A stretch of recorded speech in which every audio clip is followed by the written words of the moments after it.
Anthony Garibay here with Tristan, Noel, LeClair. Awesome. We are here in the Podcashed Studios with Talent Time production here, podcast.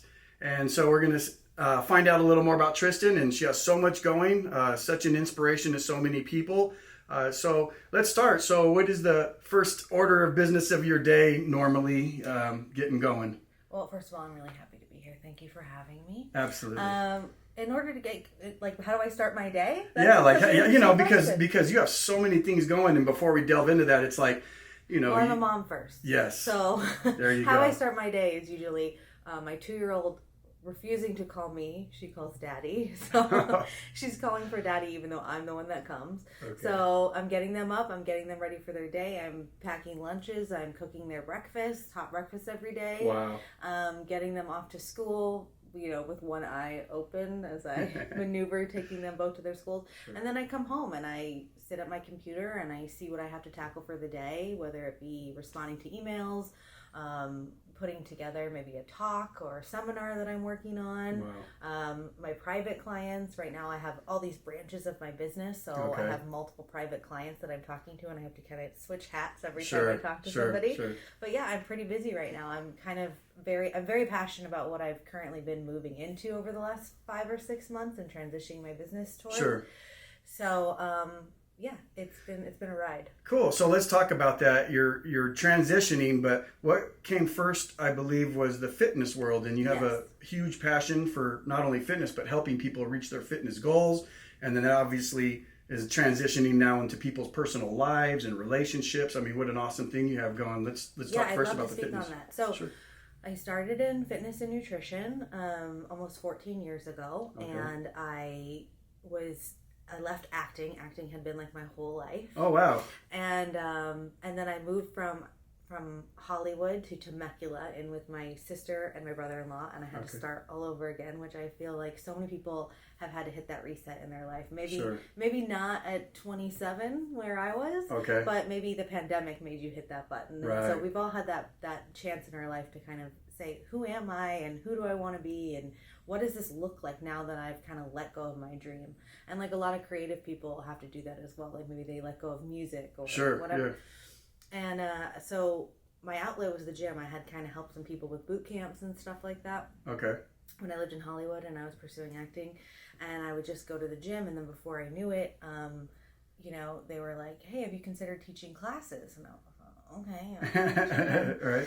So I went and got my certification for that, and then I realized there was more money in personal training, and so then I got my personal training certification, and then I realized there's no way I can ethically work on somebody and try to change their body without completely understanding nutrition. Okay. And so then I started getting my nutrition certifications, and nice. Then I didn't really like the feel and the structure and the restraints of being in a gym, and so I asked my sister and my brother-in-law, like, hey, is it cool if I open a gym in your garage? Oh, wow. So I had a couple kettlebells, and I had a Boju ball and a step and some free weights. And then within 6 months of being in their garage, my business was too big, and I had to rent space in another gym. And so I was renting in a local gym. And that was my life for a while until I wound up meeting my soon-to-be ex-husband. Okay. And, and then I had been in that gym, and I had been watching this other male trainer there train his girlfriend, and I had been seeing her body transform, and I had never heard of bodybuilding competitions before. Okay. And I was in shape. I knew my stuff. By that time, I already had 5 certifications. Oh wow! But I wasn't crossing that bridge, and I couldn't understand why I wasn't getting there. And just seeing her fire and her passion and how her body changed, I was like, I want to do that, you know? And that was kind of the first time in my life that I felt a fear, and then I leaned into that fear instead of running away from it. I was like, what's on the other side of this fear? Yeah. And so I trained myself for 8 weeks and a class of 27 other girls in my first NPC bikini competition. Nice, I got 3rd place, and I was like, oh, I think this might be my thing. I think I might want to do this. Cool. And so I spent the next, few years alongside being a trainer and nutritionist. Pursuing bodybuilding and doing that whole thing. And I changed to the figure division and had to take time off to put on lean mass. And I'm a natural competitor, and that took time. And so my whole life was fitness and nutrition.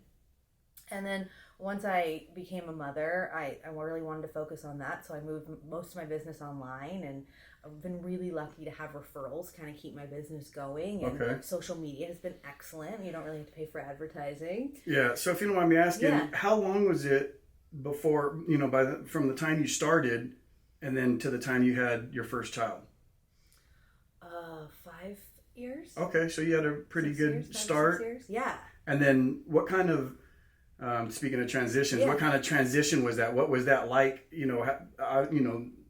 going through 9 months of pregnancy, and then afterward, I'm sure you were in good shape, so it was maybe easier for you to recover. I'm not really sure. People say that, but anybody will tell you your body is this foreign entity. It's like, you've gone through all these hormone changes, and I weightlifted my entire pregnancy, and even at that time, I was doing heavy deadlifting and squatting, and I kept thinking, like, throughout our entire history as human beings, like, there's been women, like, working hardcore in fields and things like that, and I have people trying to tell me that I can't lift weights or I can't lift heavy. That, like, logically doesn't make sense to me. Sure. And I had to have an emergency cesarean with my first child, and the nurses and the doctors in the hospital were like, we've never seen a woman jump up like that before, and walk around. And I'm like, it's because I stuck with it. I weight trained my entire, Sure. I know what's up. Let's do this. And actually during that time, I made a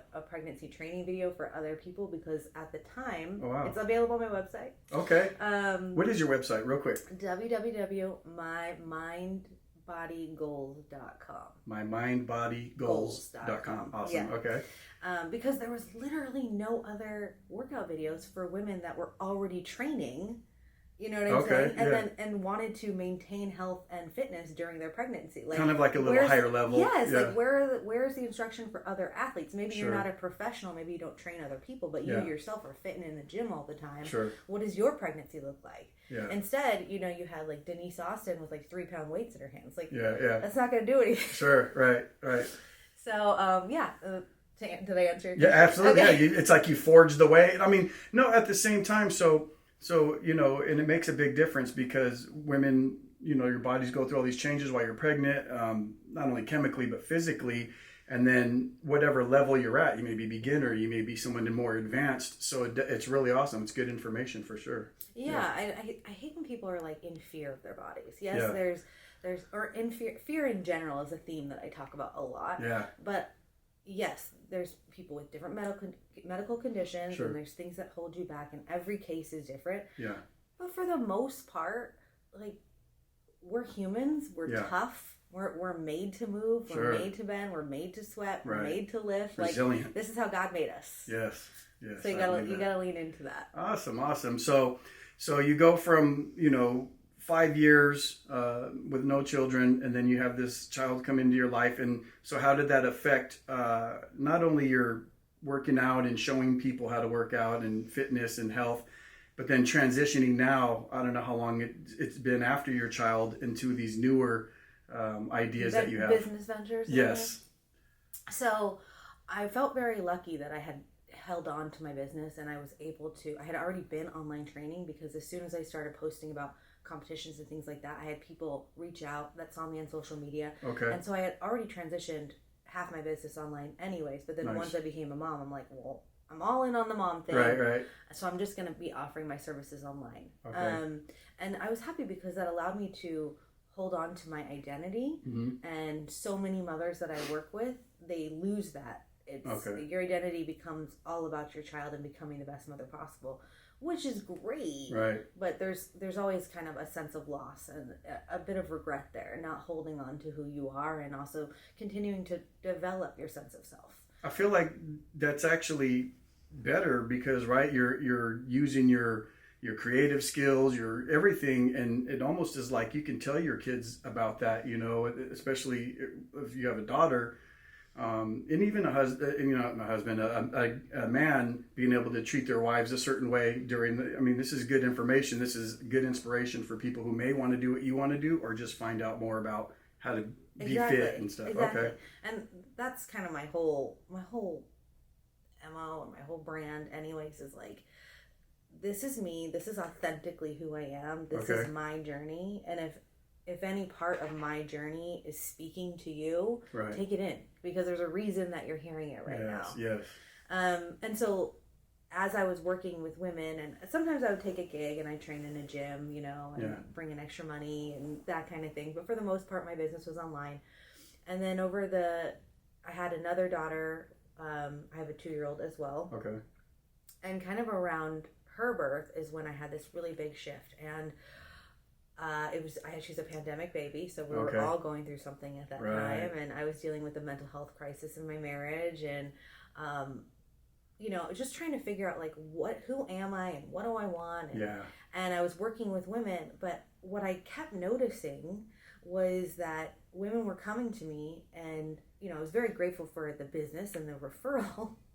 But being a person of integrity, if somebody comes to me and they're not emotionally ready, or they haven't made the space in their life to maneuver through this weight loss journey, this health journey, because they have this other crap that they have to kind of sift through before they're going to have space in their life to actually get the work done. Sure. And so many people would come to me and they wouldn't realize, like, you can't just put these new habits and this new lifestyle on top of an old habit, and you have to clear space, kind of unlearn, and and you have to be able to talk to your spouse and say, like, I'm going to need you to do this because I can't do it anymore, because now I'm going to the gym. Sure. Or just things like that. And then on top of that, so that was another service I was offering. It was like, instead of going straight into, you know, creating a weight loss or a nutrition and fitness program for you, like, let's talk about what's going on over here. Like, what can we move around so that you can actually have the space and the energy to do this? Because right now you're so taxed, you know, you have so much going on. Like, how are you ever going to be successful at this? Because in order to be successful at this, you have to be consistent. And in order to be consistent, you have to have the time and the room in your life to do what needs to get done. And be aware of it, for one. Yeah. And a lot of people were so fearful of, like, trying to make that, like, what would that mean if I actually took the time to express my needs, and not only express them, but if they weren't met, what am I willing to do to make sure that they get met? I see. That was an area.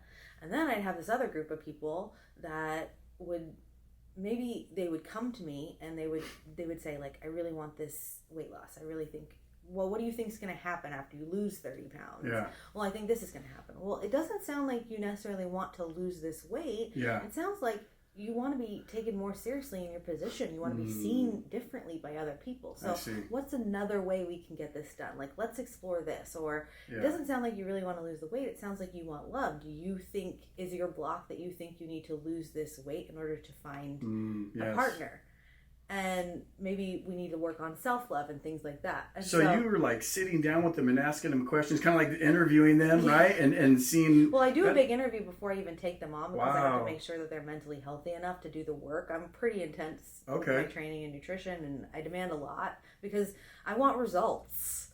So, just real quick, I have also done a little fitness training with people and worked out throughout my life. And last year, a couple of years ago, during the pandemic, my wife and I were going to these parks with these women, and there was a woman there training, and man, they kicked my butt. I mean, I was like, you know, I thought I was so in shape. I could lift weights. I could do all this stuff. And man, we were all over this park and in the sand and running and doing all these crazy, like, stuff that I'd never done. And I would go home and I wanted to throw up almost. Well, there's different kinds of physical fitness, right? Yeah. So you're like me in the sense that there's more than one way to skin a cat. Yeah. And that's so you kind of have to find out what works for you. Sure. If I have a client that would come to me and they would be like, I hate burpees, I hate jumping rope, then I'm like, okay, well, how else can we get this done? Yeah. I am like a thoroughbred meathead. Okay. I like to lift heavy and then I'll rest for 2 minutes. There you go. And I'll do, like, straight cardio. I'd rather do cardio for 45 minutes straight than be doing any kind of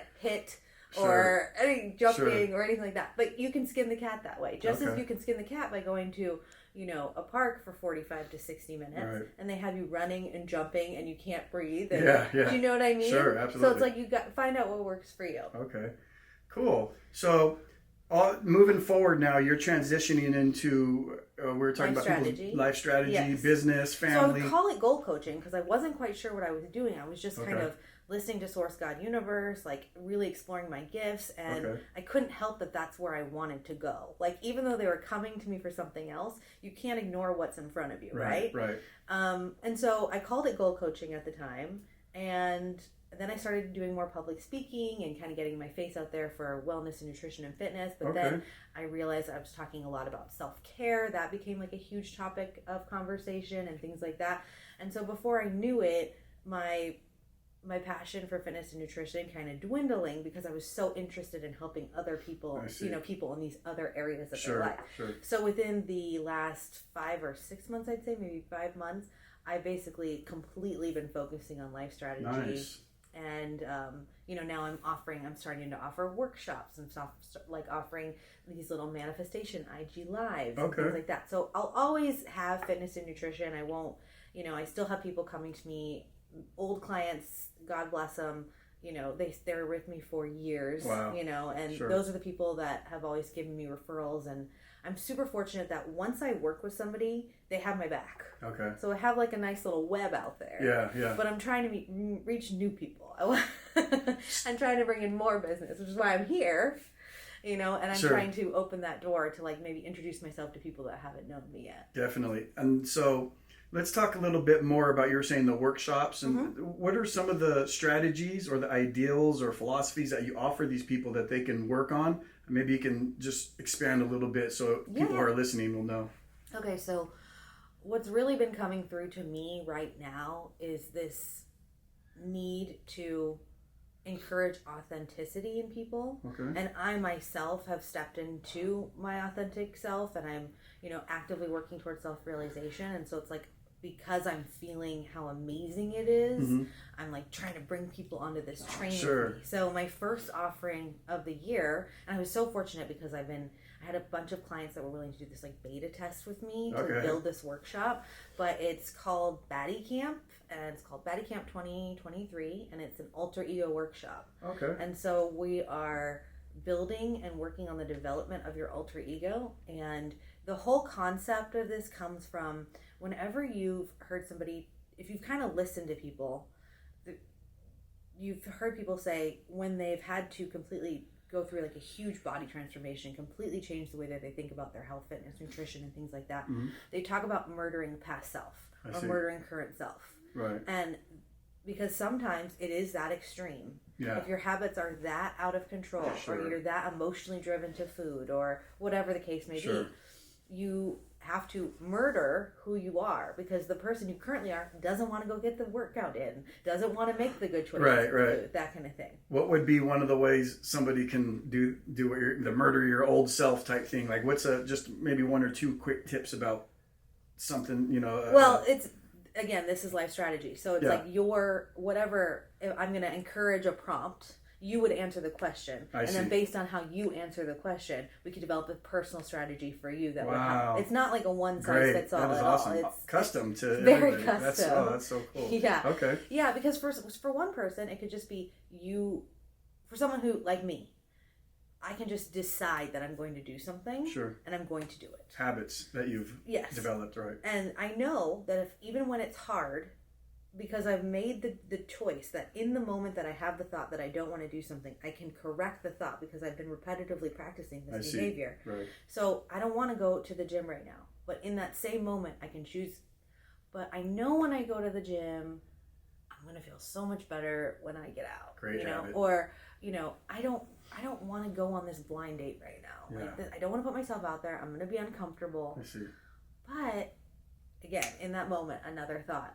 I'm going to go, Yeah. and maybe there's one part of this conversation or one part of this experience that I'm going to take with me that I have to learn right now to get to the next step. Sure. And if we kind of start looking at our life like that and retraining our brain, right? Yeah. Then we can essentially step into another person. But you only have to step into this other person for minutes at a time. Okay. When you look at how alter egos are used in society, it's always because people are they're writing a salacious, sexy novel, and so they have a pen name. That's an alter ego. I see. Right? Yeah. Beyonce, in order for Beyonce to get on stage, she's not Beyonce anymore. Right. She's Sasha Fierce. I mean, she probably is Beyonce now because it's so habitual. Right. But for her to first get there and like get it all out, she had to create somebody else. Lady Gaga, Madonna. Yeah. I myself had an alter ego that I developed when I was in my 20s because I'm a very emotional person. Okay. And I feel like everything, and I'm super analytical. And I had another woman in my life who, at the time, she was a friend, but she gave no F's. And I was like, oh, I just want some of that energy. Yeah. And I created this alter ego named Monique Danger. Okay. And Monique Danger has gotten me through a ton of really cool stuff that I myself, Tristan, could never have gotten through. Awesome. And then clients I'm working with, what was the one that I really liked? Babs McGee was one that a client just came up with a few months ago. And Babs McGee, she was having difficulty really communicating with her family. Okay. And Babs McGee gave no F's and could tell her family exactly how she felt and really kind of stand on her own 2 feet and start separating. She was having issues with the relationship between her mother-in-law and her child. Oh, wow. And so she used Babs McGee to like maneuver that and be able to communicate. That is awesome. Because if she herself didn't feel comfortable, because of maybe previous scripts that she had that she was living with, or, even certain times with your religion and your upbringing and things like that, there's certain things that just hold you back that you're not even aware that they're holding you back because they're so ingrained in you. I get it. So the creation of the alter ego lets you say, none of that is this person's experiences. Right. I'm creating this person's experiences. So right? you kind of escape those negative things that were in your past. Holding you back. Yeah. And a lot of the work that I do is helping people. I talk a lot about God, source, universe. I'm a really spiritual person. That's like a huge part of my work. And it's allowing people to really understand that like our ego in our mind wants to keep us small. Our ego in our mind wants us to think that we are the sum of our experiences in this current life. Yeah. So I've had it hard. I've been through the ringer. My heart's been broken. Every relationship I have failed.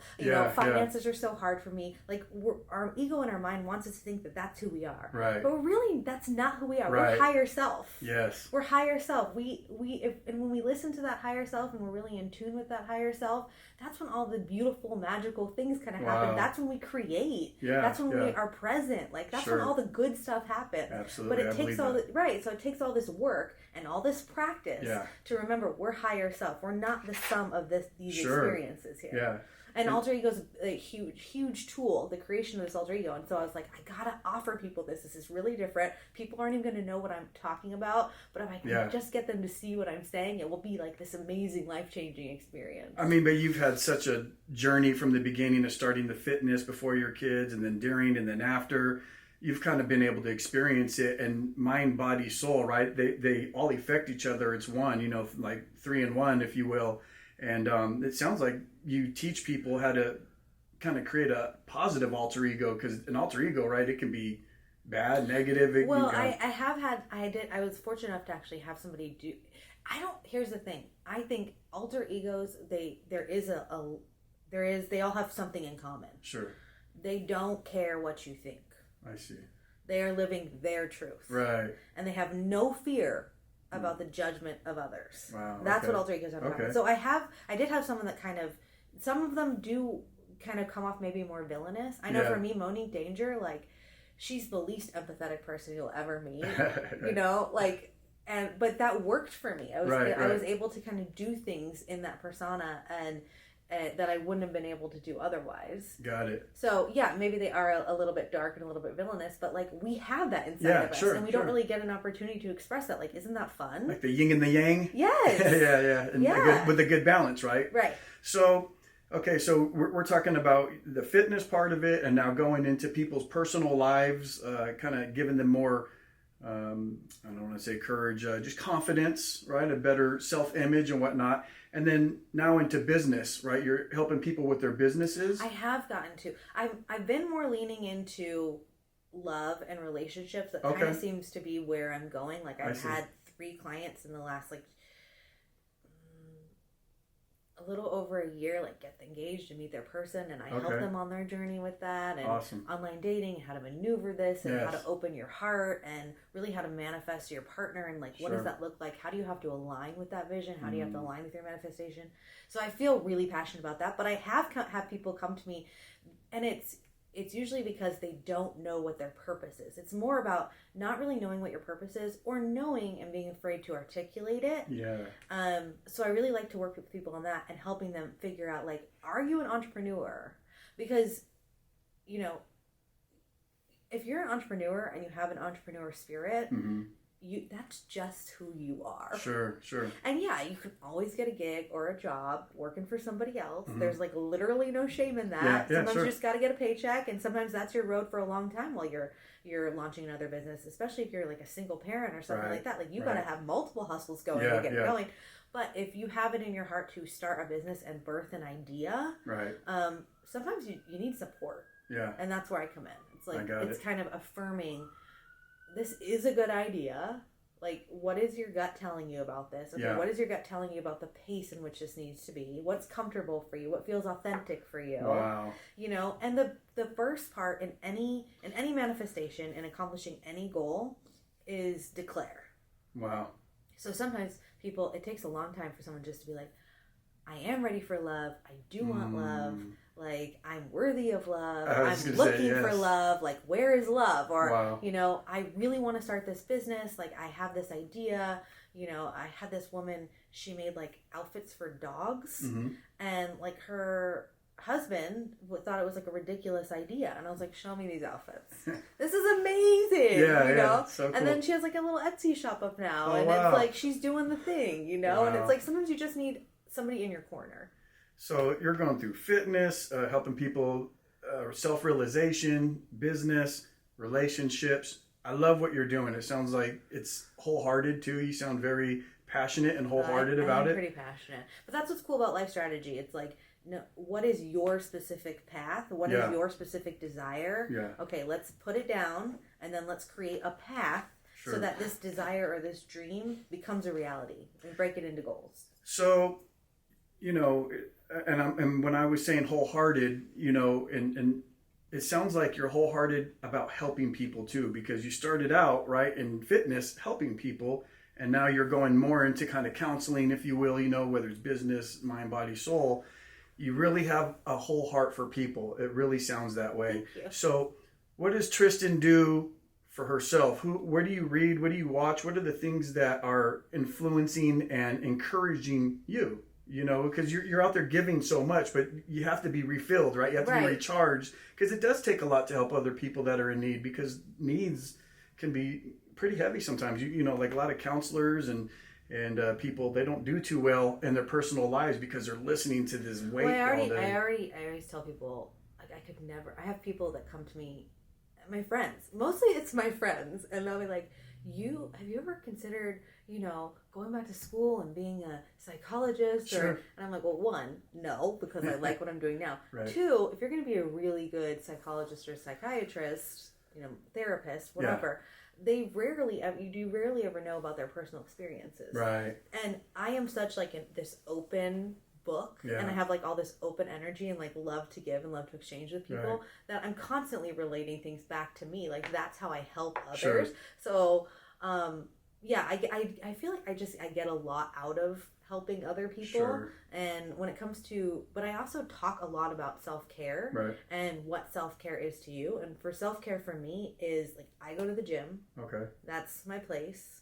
I make sure that, you know, I get in as much gym time as I need, and I work that out with my children's father, and this is just who I am. And if I have to choose between, I also love TV, I love sci-fi, I love reality, I love series. Like, you name the series, I've probably watched it. You name the movie, I've probably watched it. Awesome. I'm also in a book club. And you were an actress before.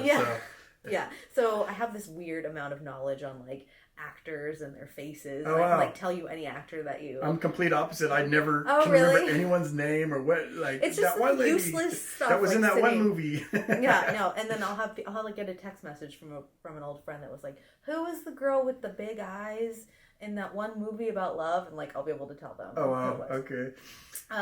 But for me, I always prioritize the gym. And I literally Okay. prioritize that over bathing, over anything, Sure. really. That's That's your outlet, my thing, you know? That's and cool. I feel like you find your thing and you make sure that you get it. I have girlfriends in my book club, like they read, like they love to read, like that's what brings them pleasure. Okay. And they prioritize that around everything else, you know? So speaking of reading, and like I was saying, what were the things that you do to kind of recharge? I realize the gym is one of them. And I guess that can kind of go into mind, body, soul. I mean, because you can derive a lot out of that, right? If you really love it. Let's talk a little bit about some of the classes or courses. You were saying that you had a lot of certifications and whatnot. What are some of those? Well, I have various personal training certifications and nutrition certifications. Like my highest nutrition certification is Precision. And then I've also taken like life coaching courses and things like that. Honestly, I always tell people, like, look at people's certifications and kind of see what they've done. Yeah. But I think a body of work or a person's referral is so much more important and holds so much more weight. Because especially today, you can go online and you could get any certification you want for $37 and it takes an hour to get. Like, what is a certification? Right. So whoever you're going to hire, whether it be personal training, nutrition, life strategy, talk to them, have a conversation with them. Like, do you think that you guys have a similar work ethic and expectations of the work that's about to be done? And who else have they worked on? Can you see any of the other people that they worked on, or see any other testimonies, or look at their social media? I mean, that's what social media is for. They should probably be sharing with you what they're working on and who they are as a person. Makes sense. Yeah, totally. That's awesome. So I mean, let's talk about some of the ways. I know you were saying you use online and social media. Maybe some tips and tricks for people who are trying to do not exactly what you're doing, but the same, different, what have you. Are there any ideas that you could tell them as far as getting themselves out there like you? Be consistent. Yes. And be authentic. I mean, this is something that I'm constantly telling other people, but I tell myself every day, even before I post. I'm like, before I post, is this my truth right now? Am I showing people all sides of myself? I'm very, very determined to be one of those people on social media who is not showing necessarily a highlights reel. It's hard not to, because that's usually when you have the camera in your hand, the phone in your hand. That's when you're taking the photo. Right. But in what I write and what I share and the information that I share, I'm very vulnerable. I'm very authentic, and I'm really trying to be in the moment and stay current of where I am in my life. Yes. And not trying to be anybody that I'm not. And I think that's the most important thing that you could do, because people get bored. We're inundated with all this information, all these beautiful images and all this interesting material. And people, I like to think that I'm funny. There's people that are 1,000 times funnier than me on the internet making these funny memes. So, but what is my thing? What can I do? Sure. And so, as long as you keep asking yourself, how can I be authentic and how can I share my gifts with somebody? Because that's what it's ultimately about. It's like, how are you sharing what Source has given you? How are you sharing your gifts with the world? And you keep asking yourself that, and that's what you're producing. That's what you're turning out. I don't think you can go wrong. Wow. Okay, so with you're very unique. You cover a lot of bases. You're multi-passionate entrepreneur is what I call myself, because I have no idea what else to call Right. I mean, I love it. And it doesn't seem like you're spread thin. It seems like you're very, passionate about each thing you do. What would be something that you can share with people that they can maybe watch or read to get some inspiration, other than all your stuff, of course? I think podcasts are a really cool way to go. Yes. I think if you have a Spotify, and you enter a topic into the Spotify that you like, let's just say it's manifest, or love, or attracting love, or how to be a life coach, you will get a bunch of options. I see.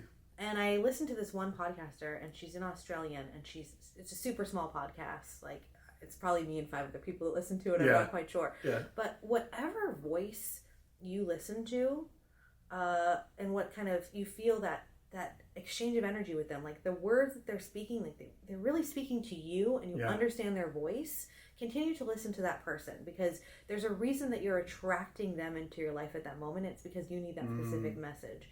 Another thing that she said, and why I kind of listened to her, which I love, is that you want to limit yourself to outside voices. There's people that it's Eckhart Tolle, and it's this guy, and it's that guy, and it's Brene Brown, and it's, before they know it, they're listening to 11 people that's trying to tell them how to live their freaking life, and like all these things that they need to apply. Yeah. And the same thing goes for nutrition and fitness as well. Okay. But limit yourself to 5. I see. You want to limit yourself to 5 people, 5 voices that you really resonate with you. Okay. And you don't have to stay married to them. Like, if that message kind of changes and shifts and you kind of don't like what they're saying anymore, then move on.